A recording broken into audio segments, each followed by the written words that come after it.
திருக்கோஷ்டியூர் ஸ்ரீ சௌமிய நாராயண பெருமாள் திருக்கோவில் அஷ்டபந்தன மகா கும்பாபிஷேக விழாவை முன்னிட்டு இன்று பந்தக்கால் நடும் வைபவம் நடைபெற்றது. சிவகங்கை மாவட்டம் திருப்பத்தூர் அருகே உள்ள திருக்கோஷ்டியூரில் அமைந்துள்ள 108 திவ்ய தேசங்களில் ஒன்றான பூரண சிறப்புமிக்க ஸ்ரீதேவி பூதேவி சமேத ஸ்ரீ சௌமிய நாராயண பெருமாள் திருக்கோவிலில் மகா கும்பாபிஷேக விழாவை முன்னிட்டு இன்று பந்தக்கால் நடும் வைபவம் நடைபெற்றது. ராமானுஜர் கோவிலில் அஷ்டாங்க விமானத்தில் ஏறி உலக மக்களுக்கு முதலில் ஓம் நமோ நாராயணா என்ற திருமந்திரத்தை உபதேசம் செய்தார்.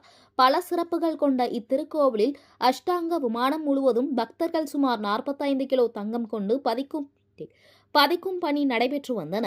இப்பணிகள் நிறைவு பெற்றதை அடுத்து வருகிற 2026 ஆண்டு பிப்ரவரி மாதம் 6ஆம் தேதியன்று மகா கும்பாபிஷேக விழா நடைபெற இருக்கிறது. விழாவில் முதல் துவக்கமாக அர்ச்சகரின் வேத மந்திரங்கள் முழங்க மகா சம்பிரோஷனம் என்னும் பந்தக்கால் நடும் விழா தேவஸ்தான பரம்பரை அறங்காவலர் ராணி மதுராந்தகி நாச்சியார் தலைமையில் வெகு விமரிசையாக இன்று நடைபெற்றது.